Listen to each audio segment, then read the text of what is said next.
11. Kode etik guru. Prinsip etika moral untuk profesi guru dapat dikelompokkan menjadi 3 kelompok besar, yaitu etika terhadap ilmu pengetahuan, etika terhadap peserta didik, dan etika terhadap profesi. Dalam etika ilmu pengetahuan, guru harus memiliki yang pertama, integritas intelektual, menghormati hakikat ilmu dan batang tubuh pengetahuan.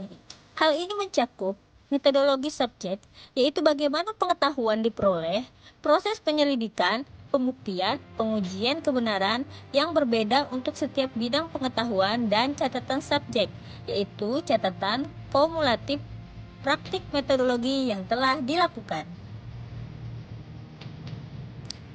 Yang kedua, integritas kejujuran, menghormati pengetahuan, keterampilan, dan pengalaman profesional.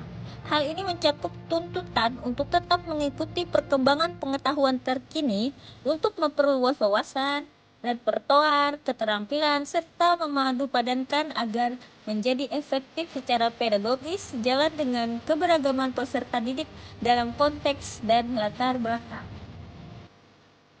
Yang ketiga, keberanian moral, menunjukkan kemandirian pikiran dan tindakan.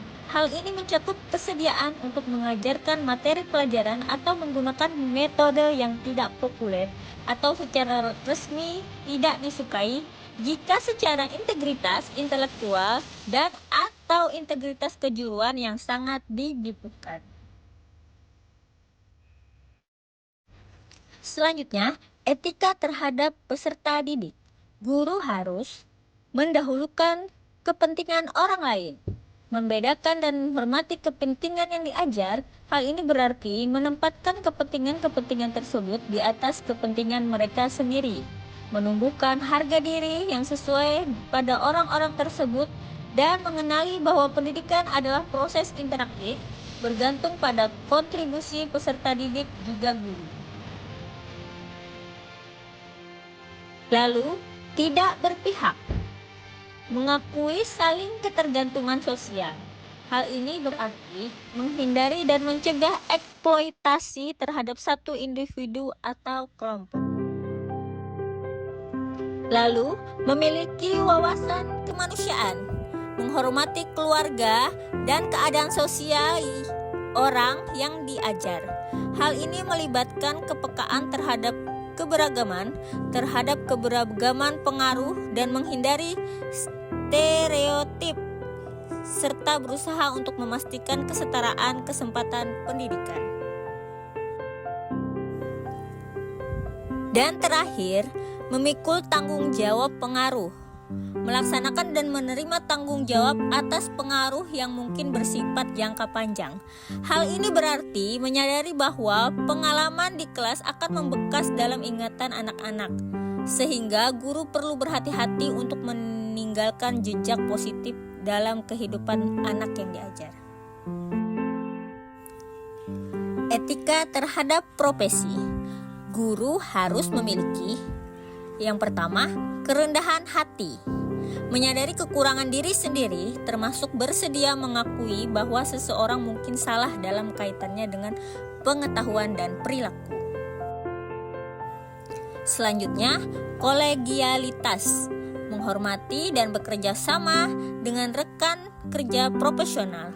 Hal ini mencakup mendengarkan dan belajar dari orang lain, serta menyadari bahwa setiap disiplin ilmu memiliki kesamaan dan perbedaan.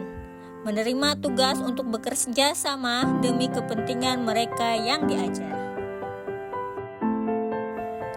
Selanjutnya, kemitraan, mengakui dan menerima kontribusi mereka yang diajar dan rekan dalam mengajar.